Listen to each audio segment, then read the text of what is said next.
नमस्कार दोस्तों, welcome to Life Express where there is no drama, no fake, only facts to keep you awake. जी हाँ, सही सुना आपने।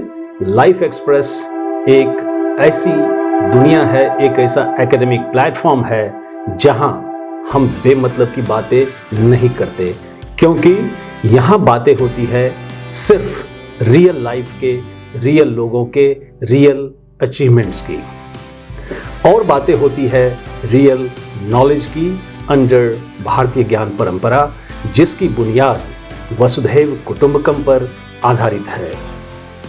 वसुधैव कुटुंबकम यानी the whole world is our family. भले ही वसुधैव कुटुंबकम और अतिथि देवो भव का पालन करते करते हिंदुस्तान को भारी नुकसान उठाना पड़ा, लेकिन आज हर भारतीय को ये कहते हुए काफी गर्व होता है कि भारत एक ऐसा देश है जिसने आज तक ना ही किसी पे आक्रमण किया और ना ही किसी पे राज किया।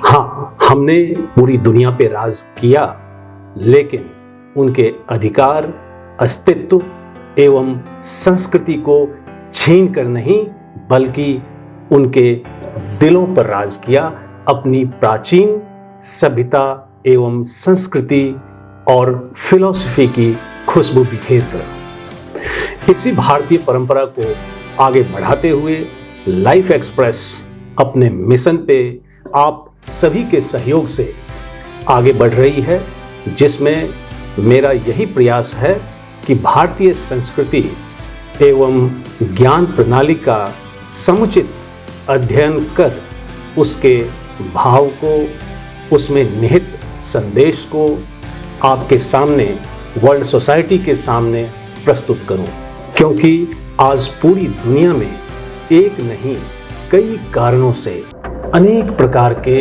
संकट के बादल मंडरा रहे हैं। खूनी युद्ध चल रहे हैं परिवार में, समाज में, राष्ट्र में और पूरे विश्व में।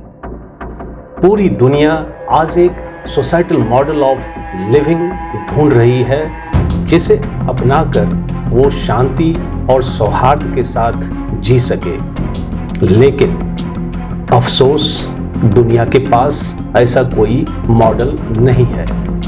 लेकिन चिंता की कोई बात नहीं है, क्योंकि भारत के पास ऐसा सोसाइटल मॉडल ऑफ लिविंग है जिसे अपनाकर हम पूरे विश्व में शांति और उन्नति का मार्ग प्रशस्त कर सकते हैं। और उसी मॉडल को हम आज भारतीय ज्ञान परंपरा के रूप में देख रहे हैं। तो चलते हैं कार्यक्रम के अगले सेगमेंट हॉल ऑफ फेम की ओर, जहां हम मिलेंगे एक ऐसी शख्सियत से जो वाकई समाज के लिए एक रियल रोल मॉडल हैं, अपने उत्कृष्ट एवं सराहनीय कार्यों के चलते। लेकिन हम में से अधिकांश लोग उनकी उपलब्धि या अचीवमेंट से आज भी बेखबर हैं।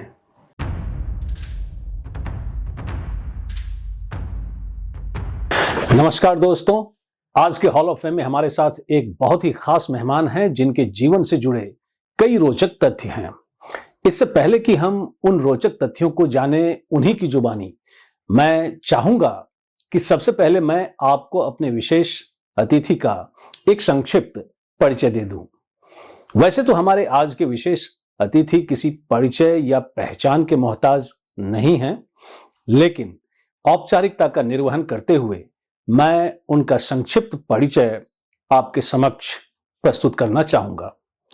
लाइफ एक्सप्रेस के इस हफ्ते के हॉल ऑफ फेम में हमारे साथ जो विशेष अतिथि ऑनलाइन जुड़े हैं, वे हैं महान फाइन आर्टिस्ट श्री श्याम शर्मा जी। श्री शर्मा का जन्म 8 फरवरी 1941 को कृष्ण भूमि मथुरा के गोवर्धन में एक सामान्य परिवार में हुआ था। बचपन से ही अपनी विलक्षण प्रतिभा एवं उत्कृष्ट कार्यों के बदौलत उन्होंने समाज में अपनी एक अलग पहचान बना ली थी। यदि हम उनके शैक्षणिक जीवन पर प्रकाश डालें तो हम पाते हैं कि उन्होंने अपनी प्रारंभिक, माध्यमिक तथा उच्च शिक्षा अव्वल दर्जे से सफलतापूर्वक पूरी की। यदि हम उनकी शैक्षणिक यात्रा के बारे में बात करें तो पाते हैं कि Shri Shyam Sharma did his graduation from Lucknow university followed by his diploma in art with specialization in printmaking from College of Art and Craft, Lucknow.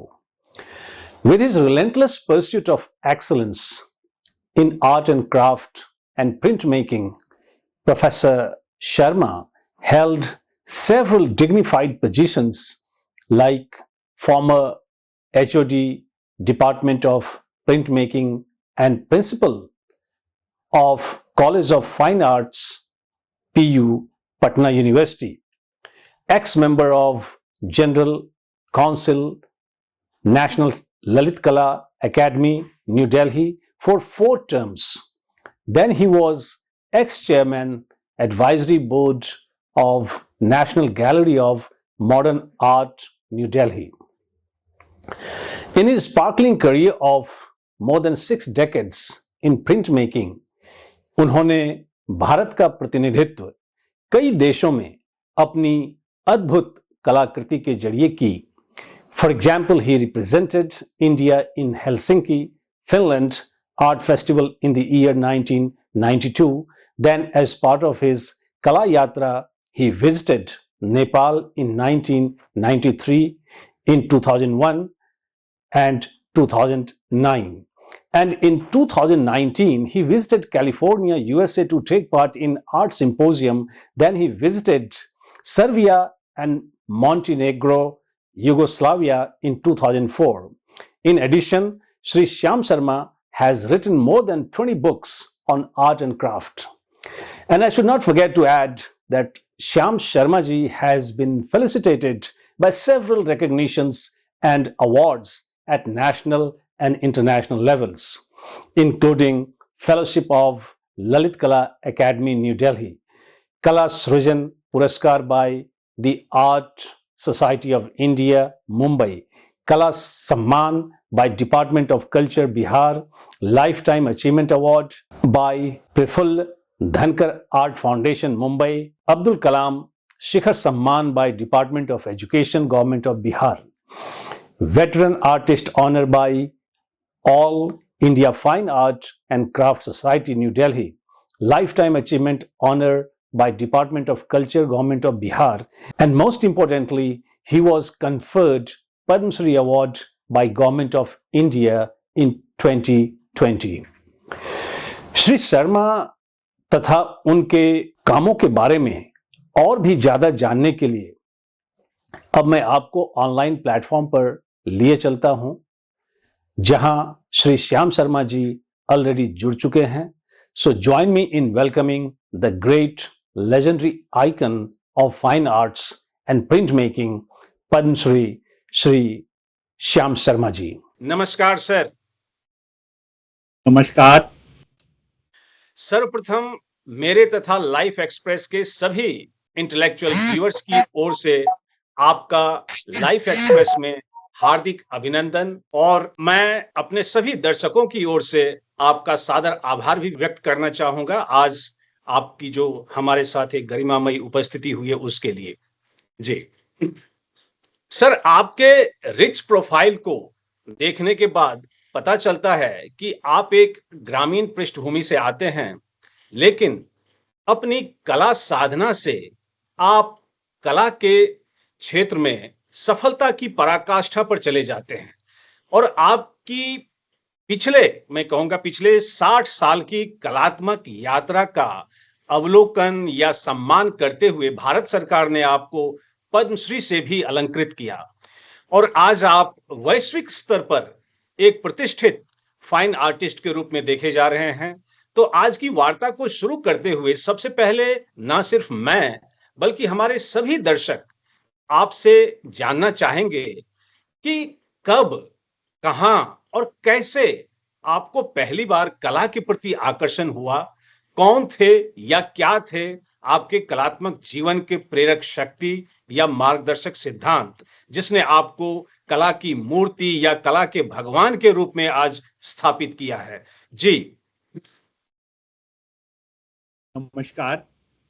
सबसे पहले आपका और आपकी पूरी टीम का बहुत बहुत आभार, धन्यवाद। जो प्रश्न आपने किया, मुझे बहुत पीछे मुड़कर देखना होगा। कला में स्मृतियों का महत्वपूर्ण स्थान होता है, चाहे वो बचपन की हो या कल की हो। इन्हीं स्मृतियों के सहारे कलाकार कला सृजन करते हुए आगे बढ़ता है। मैं जब छोटा था, प्राइमरी स्कूल में पढ़ने जाता था अपने गांव गोवर्धन में,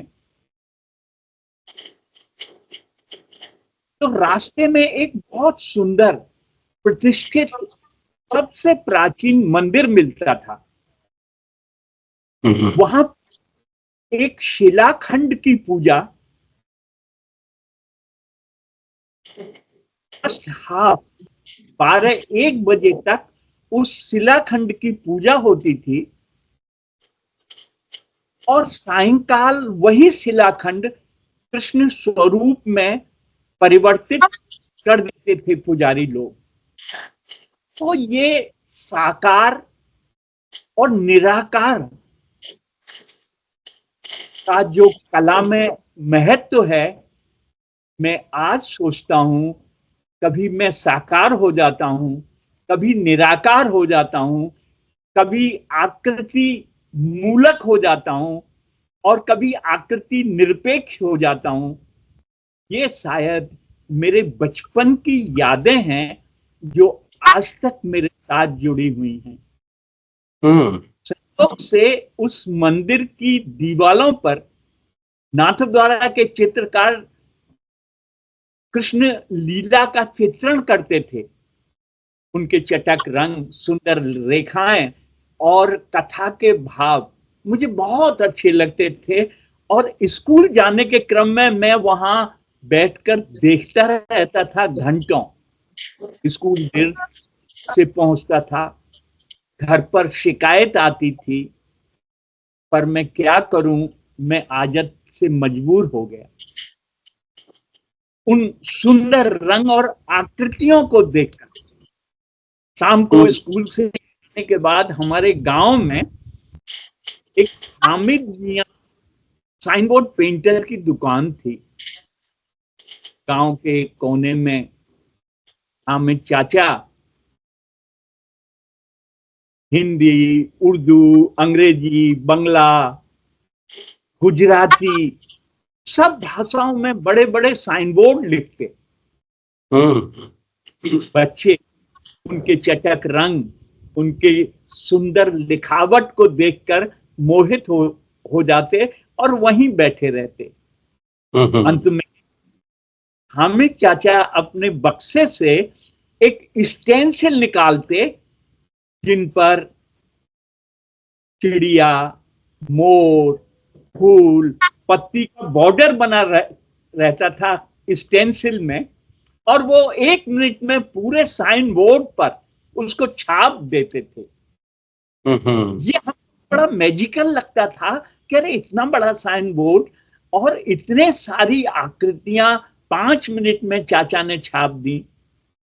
शायद ये प्रिंट मेकिंग का पहला बीजारोपण था जो परोक्ष रूप से मेरे जीवन में उतरा।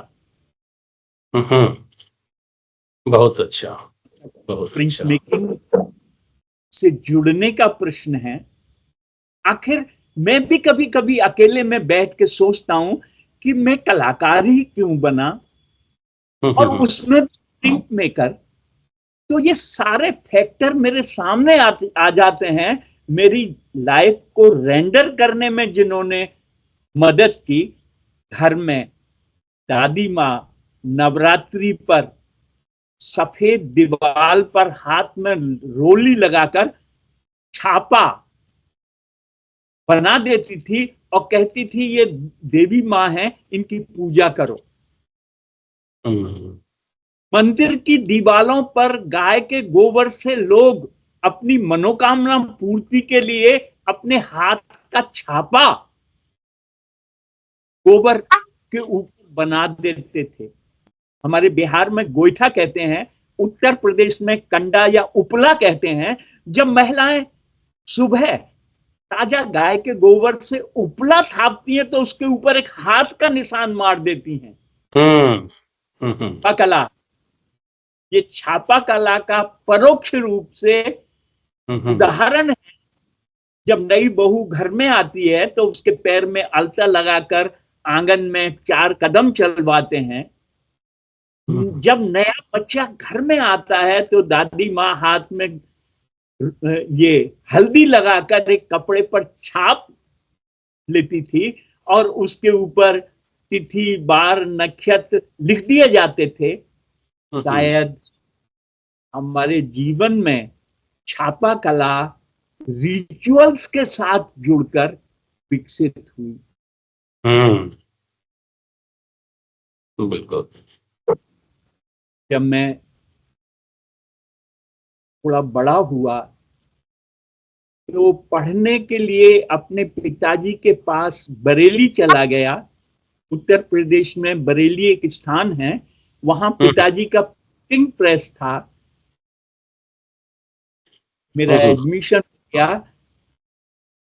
कला में मेरी बहुत अभिरुचि बढ़ने लगी धीरे धीरे कॉलेज में।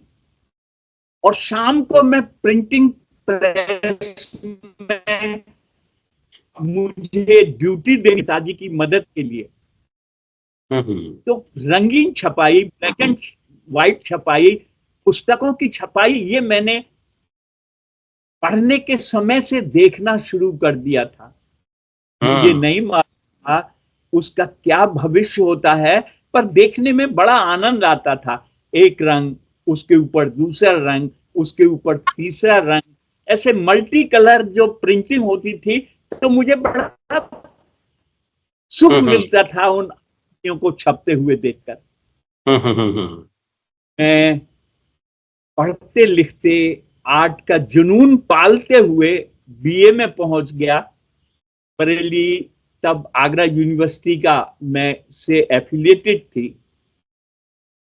मेरे जुनून का नतीजा ये हुआ कि मैं बीए में फेल हो गया। ओह, अब क्या करूं? अब मेरे सामने प्रश्न था। पिताजी कहते थे फिर पढ़ो, अब मेरा मन पढ़ाई में एकदम नहीं लगता था। कुछ मित्रों की सलाह पर कला महाविद्यालय लखनऊ में प्रवेश ले लिया। और जैसे जैसे मैं कला गुरुओं के निकट आने लगा, मुझे लगा कि एक चित्र बनाने के लिए सहोदर कलाओं का जानना बहुत आवश्यक है, सो कॉल्ड सिस्टर आर्ट्स। उसके लिए पढ़ाई बहुत जरूरी है। मैंने लखनऊ में शिया कॉलेज, जो लखनऊ यूनिवर्सिटी का कॉन्स्टिट्यूएंट कॉलेज था, उसकी नाइट शिफ्ट ज्वाइन कर ली, जो 7 से 11 बजे तक चलती थी। कॉलेज खत्म होने के बाद मैंने फिर से पढ़ाई शुरू की कला शिक्षा के साथ, और मैंने लखनऊ यूनिवर्सिटी से ग्रेजुएशन कर लिया। साथ में कला शिक्षा में डूबता चला गया। मैं क्या बोलूं, कला गुरु, मैं बड़ा भाग्यशाली हूं कि मुझे पद्मश्री सुधीर खासगीर, पद्मश्री दिनकर कौशिक, मदनलाल नागर, अमृतलाल नागर के छोटे भाई आर.एस. बिष्ट, वो भी पद्मश्री थे, योगेंद्रनाथ वर्मा योगी, और प्रिंट मेकिंग, छापा कला की शिक्षा मुझे प्रोफेसर जय कृष्णा ने दी। वो बहुत ही तकनीकी दृष्टि से सबल कलाकार थे।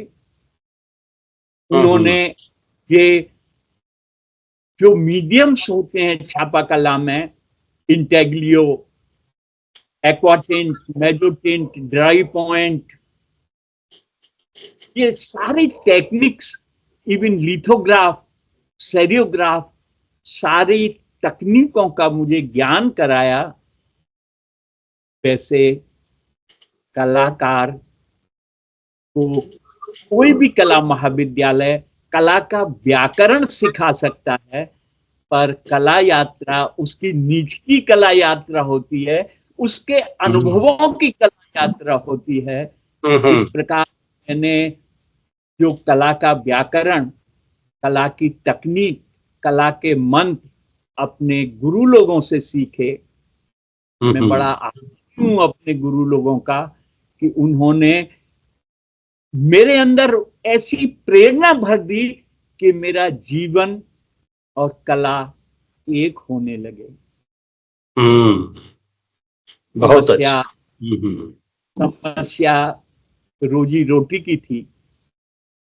उसी क्रम में कला महाविद्यालय पटना में छापा कला विभाग की स्थापना होनी थी। उन्होंने पोस्ट एडवर्टाइज किया और संयोग से मैं उस पद के लिए चुन लिया गया और पटना आके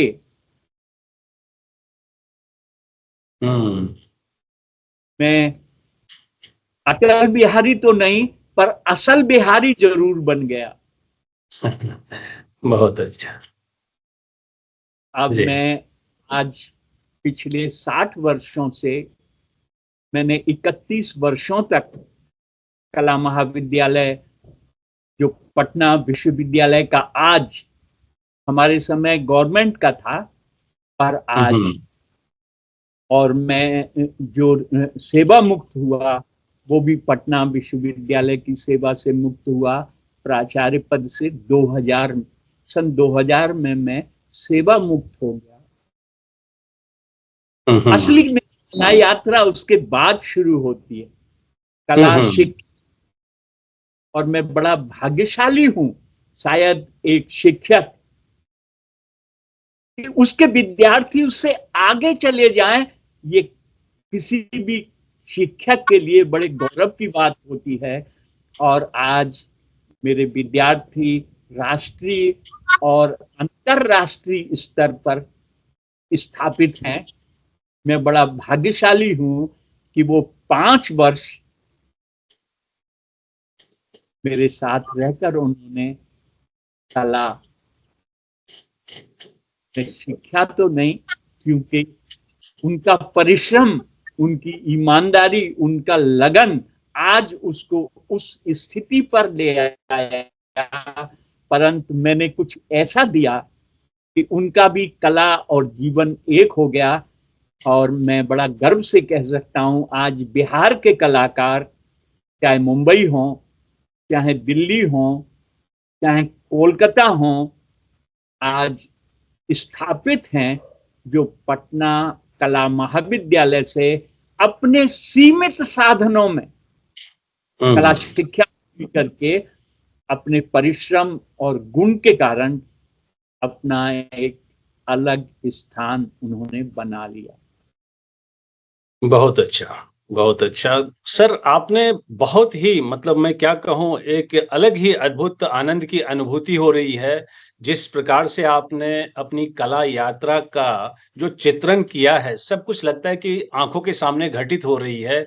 और आपने जिस तरह से वो गोवर्धन में जिस तरह से आप स्कूल जाते थे और वो शिलाखंड का जो आपने वर्णन किया, वो भी अपने आप में एक बहुत बड़ा मैसेज देता है कि एक कलाकार के लिए मुझे लगता है कि मतलब साकार रूप देखना या निराकार रूप देखना या उसमें काम करना जरूरी नहीं है, बल्कि कलाकार को एक आकार ही ज्यादा मतलब महत्व रखता है। बहुत ही बड़ा संदेश आपने दिया है। तो चर्चा को आगे बढ़ाते हुए हम आपके 6 दशक के लंबे अनुभव से जानना चाहेंगे। वैसे तो अभी आपने उस पे काफी प्रकाश डाला, लेकिन हम यहाँ ये जानना चाहेंगे कि कैसे भारतीय कला अपने मूल स्वरूप से आज के आधुनिक स्वरूप में प्रवेश किया, और इस क्रम में हमने क्या-क्या खोया और क्या-क्या पाया। साथ में हम आपसे जानना चाहेंगे कि क्या आज के डिजिटल उपकरण और आर्टिफिशियल इंटेलिजेंस पारंपरिक कला और कलाकार को चुनौती देता है? आप क्या मानते हैं? जी सर। आपका प्रश्न बहुत सुंदर है। उत्तर बहुत लंबा होगा, पर मैं संक्षिप्त में बताने की जी। कोशिश करता हूं। जी। भारतीय कला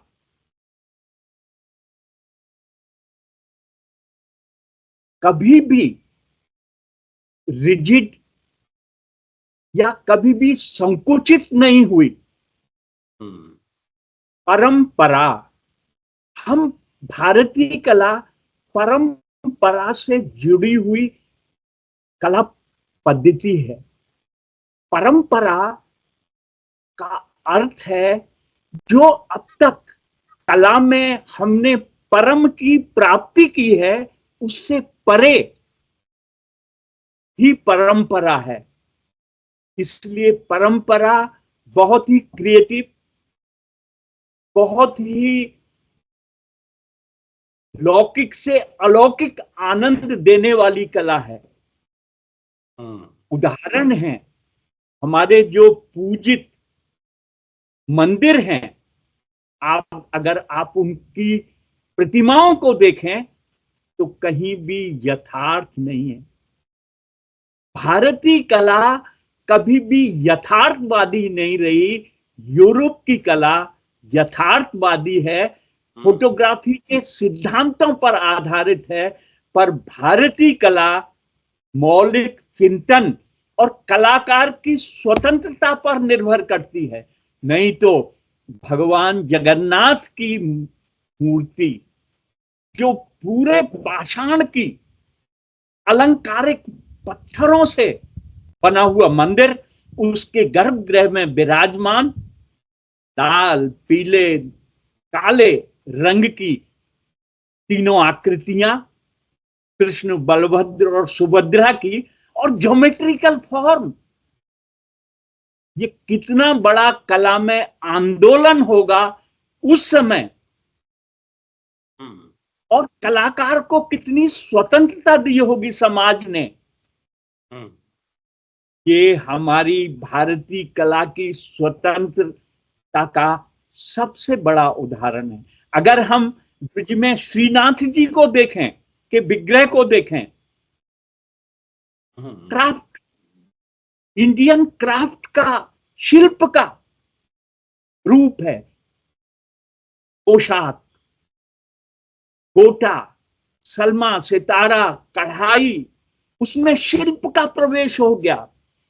ऐसे ही अगर दक्षिण भारत में नटराज को देखें तो कहीं भी वो प्रतिमा रियलिस्टिक नहीं है, फिर भी उसमें एक गति है, एक लय है, एक ताल है, एक थिरकन है। ये भारतीय कला की महत्ता है। अगर थोड़ा और गंभीरता से विचार करें तो अजंता के चित्रों को अगर हम देखें, उसमें प्रकाश, छाया, अतः आकृति स्वयं प्रकाशित है। आकृति के अंदर से कोई प्रकाश निकल रहा है जो रेखाओं में परिवर्तित हो जाता है। जो आकृति की बाहर की लाइन है वो रेखा में परिवर्तित हो जाती है, उनमें लाइट एंड शेड है। क्योंकि हमारी भारतीय कला आदर्शवादी कला रही है, हमारी कला यथार्थवादी नहीं रही। और हमने मुगल, पर्शियन मिनिएचर से भी सीखा। भारतीय कला हमेशा अच्छी चीज को ग्रहण करने में विश्वास रखती है। हमने पर्शियन मिनिएचर से सीखा, जो भारत में आके मुगल मिनिएचर, राजस्थानी मिनिएचर, इनका जो डेवलपमेंट हुआ, ये कला के उत्कृष्ट नमूने हैं। अंग्रेज कंपनी पीरियड में, ब्रिटिश काल में अंग्रेजों ने यथार्थवादी कलाकृतियों को अपने ऑफिस में, अपने बंगलों में, अपने राज दरबार में, और जो वो भेंट करते थे अंग्रेज लोग भारतीय सुल्तानों को, नवाबों को, वो भी कलाकृतियां भेंट करते थे जो यूरोपीय स्टाइल की होती थी। मुर्शिदाबाद में, आपको याद दिलाऊं, मुर्शिदाबाद में ब्रिटिश छावनी थी जहां पर ब्रिटिशर्स बल्क में पेंटिंग लाकर सजाते थे। उसका प्रभाव मुगल पेंटर्स जो औरंगजेब के समय माइग्रेट हो गए, मुर्शिदाबाद आ गए थे, उनके पर पड़ा और एक नई कला शैली मुर्शिदाबाद से आर्थिक कारणों के वजह से कलाकार माइग्रेट होके मुर्शिदाबाद से पटना आ गए, क्योंकि पटना ब्रिटिश पीरियड में व्यवसाय का बहुत बड़ा केंद्र था। अफीम, शोरा, मसाले, शुगर और ये सारी ओपियम, ये सारे चीजें यहां से निर्यात होती थी। इस कारण रोजी रोटी की तलाश में कलाकारों का, मुगल पेंटर्स का एक दल पटना आ गया और पटना में कंपनी पीरियड और मुगल शैली मिलकर एक नई शैली सामने आई जो पटना कलम नाम से पूरे विश्व में विख्यात हुई। 200 वर्षों तक इसका अस्तित्व रहा और आज कला इतिहास का पटना कलम स्वर्णिम अध्याय है। आज उनके बनाए मुगल कंपनी पीरियड के चित्र और पटना कलम के चित्र ब्रिटिश लाइब्रेरी एंड म्यूजियम में के संग्रह में देखे जा सकते हैं। पटना में जालान म्यूजियम, खुदाबख्श लाइब्रेरी, चैतन्य पुस्तकालय, पटना म्यूजियम और पटना आर्ट कॉलेज में हजारों हजार पटना कलम के चित्र आपको देखने को मिलते हैं। ये भारतीय कला का गौरव है। स्वतंत्रता प्राप्ति से पहले बंबई में प्रोग्रेसिव आर्टिस्ट ग्रुप सामने आया। सारे कलाकार यूरोपीय चिंतन को एक नए अंदाज में उन्होंने प्रस्तुत किया और तत्कालीन प्रचलित समसामयिक कला, सो कॉल्ड कंटेम्पररी आर्ट पर उसका बहुत प्रभाव पड़ा। बंगाल में की जो शैली थी उसमें एक रास्ता आने लगी थी। उस एक रास्ता को हमने हमारे प्रोग्रेसिव आर्टिस्ट ग्रुप में तोड़ा और हमको एक नई कला दृष्टि के दर्शन हुए। इस यूरोपीय कला की बाढ़ से भारतीय कला की भूमि और उपजाऊ हो गई। भारतीय कला की जो भूमि थी उसमें एक उर्वरा शक्ति आ गई और भारतीय कलाकार अपने अपने अनुसार जो भारतीय कला समूह में रहकर काम करने में विश्वास करती थी, सबसे बड़ा बदलाव आया कि हर कलाकार अपनी लय, अपनी विचार, चाहे वो आकृति मूलक हो चाहे आकृति निरपेक्ष हो, ये सारे, वो तो कलाकार का अपना अनुभव है।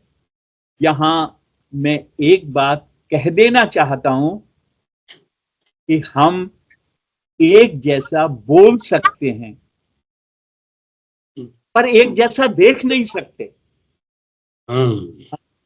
हर कला दर्शक या हर कलाकार अपनी रुचि, विकसित सौंदर्य बोध, सो कॉल्ड एस्थेटिक्स, और संवेदनशीलता, हम्म जिसके आधार पर कला रचना करता है, दर्शक भी उसी के अनुसार अपनी अपनी दृष्टि से उन कलाकृतियों का आनंद लेता है। हम्म बहुत सुंदर। कला, भारतीय हम्म कलाकार बहुत संपन्न हैं और हम्म सबसे भारतीय कलाकारों की कलाकृतियों में यहाँ की माटी की सौंधी सुगंध है। हम्म जाने अनजाने में हमारी कलाकृतियां, भारतीय कृतियों में भारतीय माटी की सौंधी सुगंध है। हम्म वो कारण राष्ट्रीय स्तर पर, अंतरराष्ट्रीय स्तर पर भारतीय कला आज भी आदरणीय है। और आप होंगे जो बड़े बड़े ऑक्शंस होते हैं, भारतीय कलाकारों की कलाकृतियां सबसे ऊंचे दामों पर मिलती हैं। बिल्कुल बिल्कुल। समय बदला, कला का बाजार बदला, आज कला, और जब से नई नई तकनीक सामने आई हैं, न्यू मीडिया सामने आए हैं, जिसकी जिक्र आप कर रहे थे, आर्टिफिशियल, क्या शब्द था? Artificial intelligence. हाँ, आर्टिफिशियल होने लगा कला में, तो कला जी। के रूप बदलने लगे। हम्म जब से कंप्यूटर आया, जब से कंप्यूटर मत कहिए, जब से टेक्नोलॉजी का कला में प्रवेश हुआ, कला में नए माध्यमों की होड़ लग गई। लेकिन क्या ये पारंपरिक कला के लिए खतरा तो नहीं बन रहा है, जो आधुनिक टेक्नोलॉजी का प्रयोग हो रहा है? देखिए, जो हमारी परंपरा है वो अपनी जगह है, और कला एक बहती हुई धारा है जो युगों से, आदि मानव से बह रही है और आगे अनंत काल तक बहती जाएगी। बिल्कुल बिल्कुल। ये समय समय पर नई तकनीक, नए सिमिलीज, मेटाफर, नियम, पुराने घिस गए, नए सृजित हो गए, शब्द से घिस जाते हैं और हाशिए पर चले जाते हैं। ऐसे कला में आकृतियां भी हाशिए पर चली गई। नए समय के अनुसार बदलाव आया। कला हमेशा समय सापेक्ष रही है। आज भी हम पटना कलम के चित्रों को देखकर ये बता सकते हैं कि उस समय क्या व्यवसाय था, क्या पोशाक थी, उनकी आर्थिक स्थिति बिहार में क्या थी। उन चित्रों के हम पता लगा सकते हैं। चित्र ही नहीं होता, अपने समय का दस्तावेज होता।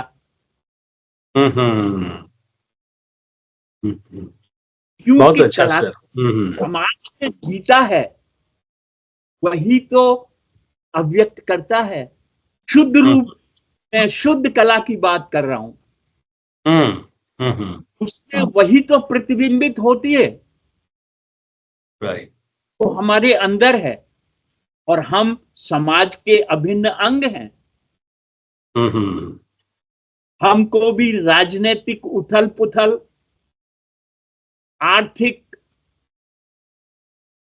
जो पॉलिसी है, ये सारी, क्योंकि हम समाज के प्राणी हैं। पहले हम हकीम या वैद्यों के पास जाते थे, आज बड़े बड़े डॉक्टर्स के पास जाते हैं बीमारी के लिए।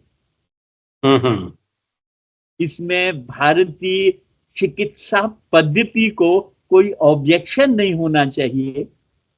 ऐसे ही कला में जो भारतीय कला परंपरा है, अगर नई तकनीक सामने आती हैं, हमको उनसे अच्छी चीज सीखना चाहिए, बहुत जिससे अच्छा। हमारी कला धारा हम्म। एक महान धारा के रूप में, एक महानदी के रूप में हम्म। प्रवाहित हो सके। ऐसा बहुत मेरा अच्छा, बहुत बढ़िया। सोच। बहुत अच्छा आपने कहा सर। और एक जो बात अभी आपने कही कि कला जो है वो समाज का एक तरह से प्रतिबिंब होता है। लेकिन कई बार हम प्रदर्शनी में जाते हैं, मतलब ये प्रश्न मैं व्यक्तिगत रूप से मैंने महसूस किया है कि सर ऐसा देखा जाता है कि कई पेंटिंग हमारे लिए मतलब पहेली बन जाती है। किसी पेंटिंग का या चित्र का या कलाकृति का अर्थ जो है वो हम उतना नहीं समझ पाते हैं। जी, लोग अपने-अपने हिसाब से अलग-अलग अर्थ उसका निकालते हैं और ज़रूरी भी नहीं है कि मतलब उसमें समानता हो, क्योंकि हमारे कल्चरल बैकग्राउंड तो अलग-अलग होते हैं। हमारा दुनिया को देखने का नज़रिया भी अलग-अलग होता है। तो ऐसे हाँ, में एक कलाकार अपनी कलाकृति से एक कॉमन मैसेज देने में कैसे सक्षम होता है?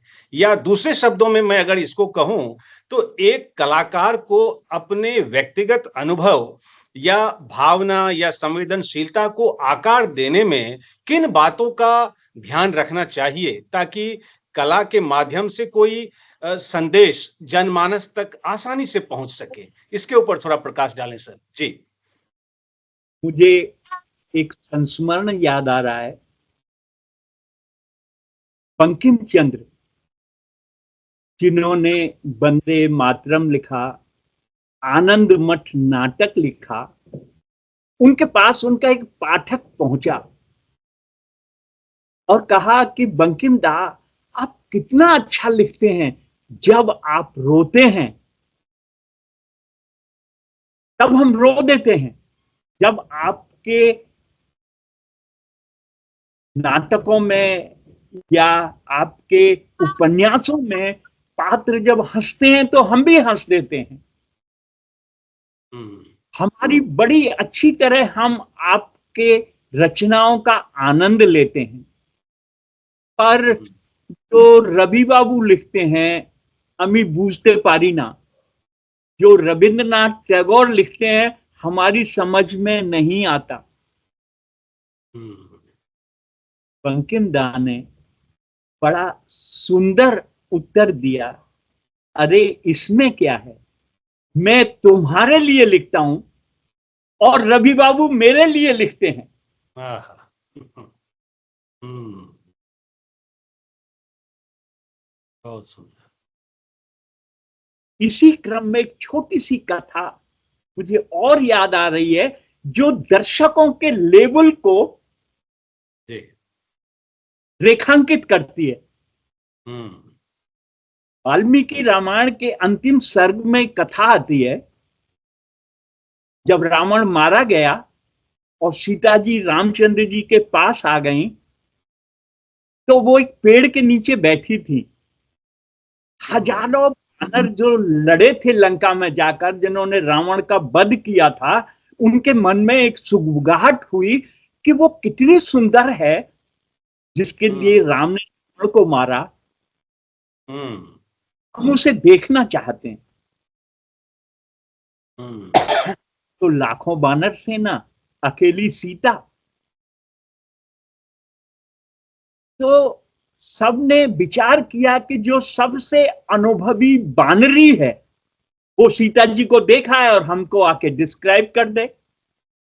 हुँ, एक बूढ़ी बानरी गई, देखा सीता जी एक पेड़ के नीचे बैठी हैं। हुँ, उन्होंने चारों तरफ से घूमा, हुँ, परिक्रमा की, चारों तरफ हुँ, से मान्यूट तरीके से देखा हुँ, हुँ, हुँ, हुँ, और फिर जोर से हंसी।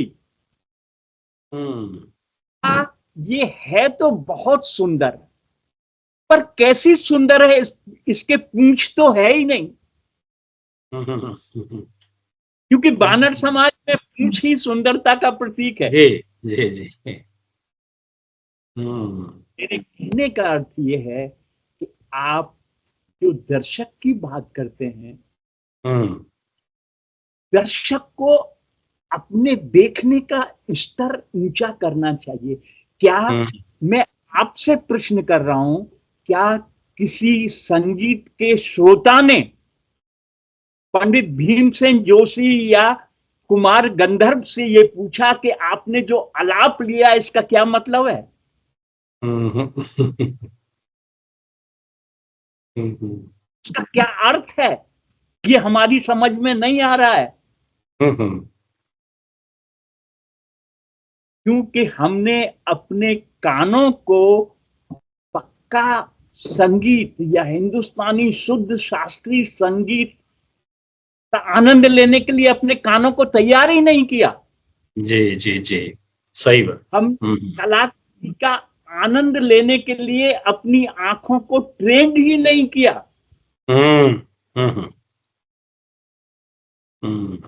अगर हम पर फ्रेंच नहीं आती, संस्कृत नहीं आती, तो संस्कृत का इसमें कोई दोष नहीं है। दोष हमारा है कि हमने संस्कृत नहीं पढ़ी। सही बात, बिल्कुल। दर्शक ने अपनी मानसिक स्थिति या देखने के अंदाज को विकसित क्यों नहीं किया? उसने कितनी कला प्रदर्शनियां देखी? आपका प्रश्न एकदम स्वाभाविक है। आज भी कलाकार चित्रों को देखना नहीं चाहता, चित्रों को ए फॉर एप्पल की तरह पढ़ना चाहता है, जबकि कला देखने की चीज है। बहुत अच्छा।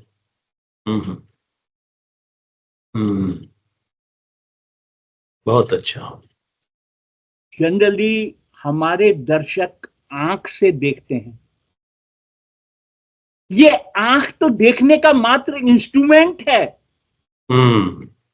घर में मिक्सी खराब होती है, फ्रिज खराब होती है, मैकेनिक आके ठीक कर देता है।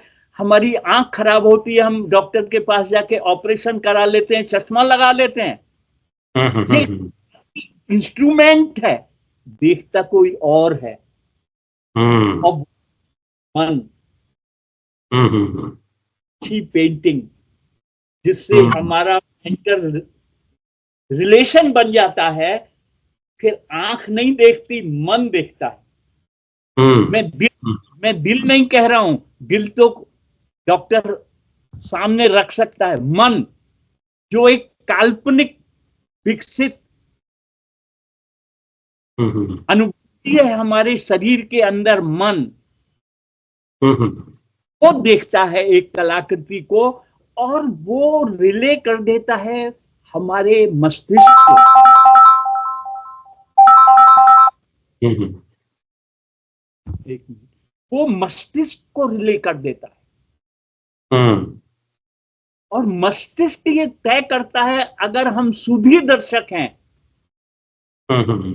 तो इसका आनंद मानसिक रूप से और दिली रूप से कैसे लें, वो तय करता है कि ये किस स्तर की अभिव्यक्ति है।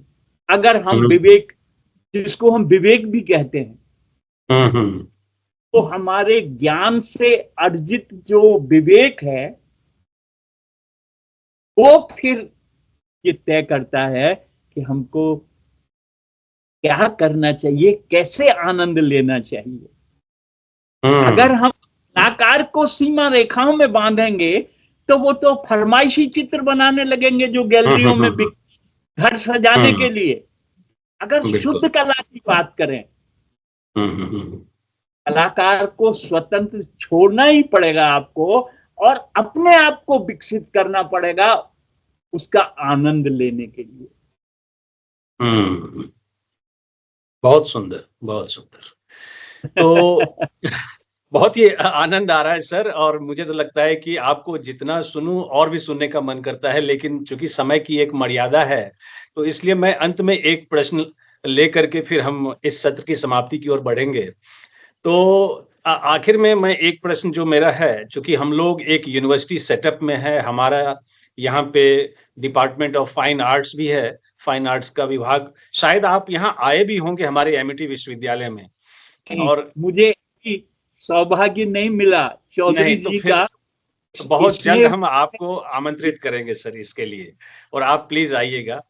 तो चूँकि ये हम एकेडमिक सेटअप में है, तो यहाँ पे एक प्रश्न हमेशा हर किसी के मन में ये रहता है कि एक सफल ललित कलाकार बनने के लिए क्या-क्या आवश्यक गुण या अवयव होने चाहिए और उसका सामाजिक उत्तरदायित्व क्या-क्या होनी चाहिए? वैसे तो आपने इस पे बहुत सारी चीज़ों को कहा है, लेकिन मैं चाहूँगा कि संक्षेप में मतलब 4-5 चीज़ें जो कि बहुत ही मतलब मूलभूत चीज़ें हैं, वो थोड़ा आप बताएँ, और साथ में आप ये भी बताएँ कि कोई खास अगर आप कुछ प्रोग्राम हमारे बच्चों को सजेस्ट करना चाहें, स्टूडेंट्स को सजेस्ट करना चाहें, जो कि आने वाले भविष्य में काफ़ी मतलब एम्प्लॉयमेंट पॉइंट ऑफ व्यू से मतलब वो काफ़ी बेनिफिशियल हो, उसके ऊपर भी थोड़ा प्रकाश डालें सर। जी। आज कला हर यूनिवर्सिटी में फैकल्टी ऑफ फाइन आर्ट बन गई है, जो सीधी सीधी जॉब ओरिएंटेड शिक्षा है। ऐसे में हमारे यंग आर्टिस्ट जो आजीविका या धनार्जन के लिए जो कला के माध्यम से करना चाहते हैं, उनको अपना एस्थेटिक सेंस, जिसको सौंदर्य बोध कहते हैं, उसका विकास करना होगा। अपनी परंपराओं का, अपनी लोक परंपराओं का अध्ययन करना होगा। लोक परंपरा मैं इसलिए कह रहा हूं कि लोक में बहुत सारे ऐसे एलिमेंट छुपे हैं जो हमको आज आजीविका की तरफ ले जा सकते हैं। उनको एक्सप्लोर करना होगा डिजाइन के माध्यम से।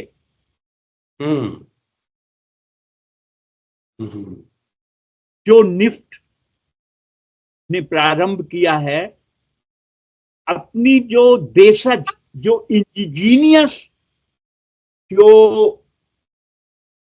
कला सामग्री है या कला के स्रोत हैं इंडिजीनियस, से अपने आप को समृद्ध करना होगा कलाकार को।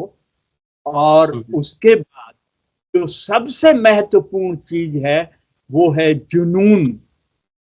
उर्दू का शब्द जुनून।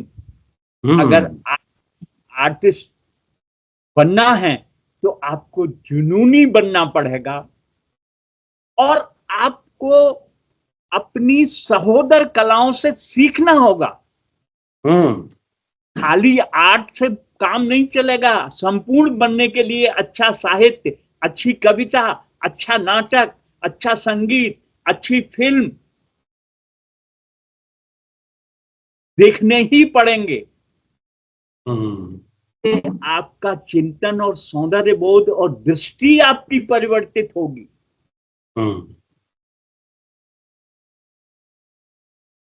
ऐसा दूसरा जो पक्ष है, स्वतंत्र चित्रकार बनने का, अगर आप मादा है, हर एक में मादा है, बस खाली वो दरवाजा खोलने की जरूरत है आपको। वो एक प्रकाश की किरण आने की जरूरत है। अगर वो खुल गया तो आप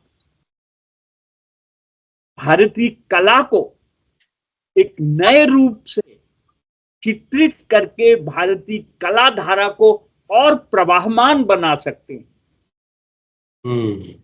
हमारे अग्रज कलाकार, मैं नाम क्या लूं, बड़े बड़े नाम हैं, उन्होंने यही किया है, भारतीय परंपराओं से सीखा है। इब्न हुसैन साहब, रजा साहब, इनके चित्रों को देखिए, परोक्ष रूप से भारतीय चिंतन दर्शन होता दिखाई देता। तो अगर आप चित्रकार का कैरियर बनाना चाहते हैं तो भारतीयता के साथ, भारतीय चिंतन के साथ, चाहे वो फिगरेटिव हो चाहे नॉन फिगरेटिव हो, डजंट मैटर। दूसरा, अगर हमारे युवा कलाकार, छात्र अगर कला में से जुड़े हैं तो उनको डिजाइनिंग का पूरा अध्ययन करके उनको नए अंदाज में समाज को, चाहे विजुअल कम्युनिकेशन हो, चाहे अपैरल डिजाइन हो, चाहे डिजाइन का कोई फॉर्म हो, हम विकसित करके इस समाज को दे सकते हैं, जिससे हमारा समाज एक विकसित समाज बने। आज हमारे समाज का प्राणी एक आनंदित समाज का प्राणी, रसपूर्ण समाज का, कला रस का संचार करती है, पूरे जीवन को सरस बना दे। कला जीवन को सरस बनाती है। तो हमारे विद्यार्थी जीवन को सरस बनाने के लिए, समाज को और बेहतर समाज बनाने के लिए ये काम करेंगे तो निश्चित रूप से कला का विकास भी होगा और आपको यश, धन के साथ सारी जो भौतिक सुविधाएं वो प्राप्त होंगी, ऐसा मेरा अंदाज है। ये बहुत मेरा सुंदर, बहुत सुंदर, बहुत सुंदर। आप बिल्कुल सही आपने कहा कि कला जीवन को सरस बनाती है। और सर, आपके हर शब्द मैं कहूंगा कि भावी युवा कलाकार के लिए, विशेषकर उनके लिए बहुत ही अनुकरणीय है। आपने बहुत ही अच्छा कहा कि भारतीयता के साथ हमें आगे बढ़नी है और हमारे अंदर एक एस्थेटिक सेंस होनी चाहिए, लोक परंपरा को समझनी चाहिए और हमारे अंदर वो जुनून की जो बात आपने की, बहुत वो बड़ी बात है। तो अंत में हम अपने सभी अतिथियों से आग्रह करते हैं कि वे समाज के लिए एक शांति व उन्नति का संदेश दें। और आपसे भी हमारा यही निवेदन है, लेकिन आपसे थोड़ा निवेदन हट के है, क्योंकि आप कला क्षेत्र से आते हैं। तो हम ये चाहेंगे कि आप अपनी कला के माध्यम से समाज के लिए एक शांति संदेश दें, ताकि एक बेहतर कल के सपनों को हम साकार कर सकें। जी। मेरी कलाकृतियां ही मेरी पहचान है। उसमें स्वतंत्रता, स्वतंत्र चिंतन, और वो मैंने सीखा चिड़िया से। चिड़िया मेरे प्रेरणा का स्रोत बनी। कोरोना पीरियड में आपने मार्क किया होगा, कोरोना पीरियड में, लॉकडाउन में हमने बहुत सारी चिड़िया जो नहीं दिखाई देती थी उनका तलब सुना, उनको लड़ते हुए, झगड़ते हुए, प्यार करते हुए देखा।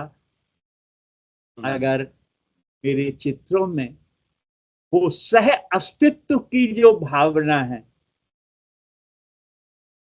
वो आदमियों का समाज नहीं, चिड़ियों का समाज भी, प्राणियों का समाज, उसमें सह अस्तित्व मेरे चित्रों का मूल भाव है, जिसका शो अभी मैंने पिछले वर्ष इंडिया हैबिटेट सेंटर की विजुअल आर्ट गैलरी में किया था। तो अगर हम अपनी कला के माध्यम से सह अस्तित्व, आज बड़ी आवश्यकता है समाज में सह अस्तित्व की, तो मैं इसी धारणा को चिड़ियों के माध्यम से कहता हूं। वो चिड़िया नहीं है जो पेड़ पर बैठती है, वो चिड़िया मेरी चिड़िया है। वो काले रंग मेरे रंग हैं, वो उनकी फुदकन मेरी फुदकन है। वो उनका लड़ना, उनका प्यार करना, जो हम प्राणी करते हैं, समाज में जो मनुष्य करते हैं, वो सारे गुण अवगुण एक चिड़ियों के संसार में है, पखेरुओं के संसार में है। मैंने उनसे अच्छी बातें सीखी और चित्रों में समाहित करके सह अस्तित्व की भावना सीखी, जो मेरे छापा चित्रों में देखी जा सकती है। बहुत ही अच्छा, बहुत आनंद आया सर। और आज आप हमसे जुड़कर अपनी कला साधना से हमें रूबरू कराया। उसके लिए हम आपके बहुत ही आभारी हैं और कला जगत में आपके उत्कृष्ट कलात्मक कार्यों के लिए एलएक्सपी की जूरी ने आपके लिए एक अवार्ड की घोषणा की है और वह अवार्ड है life express icon of India award. और आपके इस उपलब्धि पर मैं आपको अपने दर्शकों समेत ढेरों बधाई देता हूं। Heartiest congratulations. ईश्वर ने चाहा तो हम किसी अन्य मंच पर फिर से मिलेंगे और हम चाहेंगे कि बहुत जल्द आपको हम अपने विश्वविद्यालय में भी आमंत्रित करें और वो दिन बहुत जल्दी आएगा सर। तो आज हमसे जुड़ने के लिए पुनः आपका बहुत बहुत धन्यवाद सर। धन्यवाद। आप सबका भी बहुत बहुत आभार। नमस्कार। नमस्कार सर। नमस्कार। LXP Icon of India Award is proudly presented to Padma Shri Shri Shyam Sharma ji for his exemplary contributions to Indian fine arts on 29th August 2025. आज के सत्र की समाप्ति मैं फिर एक आह्वान के साथ करूंगा, खासकर श्री श्याम शर्मा जी की बातचीत से निकले कुछ मुख्य अंश को लेकर। सबसे पहले श्री शर्मा, जिन्हें बचपन से ही कला के प्रति आकर्षण था, ने कहा कि उनके गांव के मंदिर में कृष्ण लीला के चित्र ने उन्हें कला की तरफ प्रेरित किया। उनकी दादी माँ द्वारा नवरात्रि में दीवारों पर बनाए गए छापे और महिलाओं द्वारा गोबर से बनाए गए उपले भी उनके लिए प्रेरणा स्रोत थे। प्रोफेसर शर्मा का मानना है कि भारतीय कला कभी भी यथार्थवादी नहीं रही, बल्कि मौलिक चिंतन और कलाकार की स्वतंत्रता पर निर्भर करती है। उनका मानना है कि कला समय सापेक्ष होती है और समाज का प्रतिबिंब होती है। श्री शर्मा का मानना है कि डिजिटल उपकरण और आर्टिफिशियल इंटेलिजेंस पारंपरिक कला के लिए खतरा नहीं है, बल्कि कला को नए माध्यम और अवसर प्रदान करते हैं। उनका मानना है कि कला एक बहती हुई धारा है जो समय के साथ विकसित होती रहती है। उनका यह भी मानना है कि एक कलाकार को अपने सौंदर्य बोध, परंपराओं और लोक परंपराओं का अध्ययन करना चाहिए। उन्हें जुनून के साथ काम करना चाहिए और अन्य कला रूपों से भी सीखना चाहिए। उनका मानना है कि कला जीवन को सरस बनाती है और समाज को बेहतर बनाने में मदद करती है। अंत में उन्होंने चिड़ियों के माध्यम से प्राणियों के समाज में सह अस्तित्व की भावना को दर्शाते हुए समाज के लिए सह अस्तित्व का संदेश या शांति संदेश दिया। With those deliberations of Shri Shyam Sharma ji, we close this episode here और मिलते हैं अगले एपिसोड में समाज के एक और रोल मॉडल के साथ। Till then, enjoy your time meaningfully और हाँ, अपना और अपनों का भी ख्याल रखें। जय हिंद।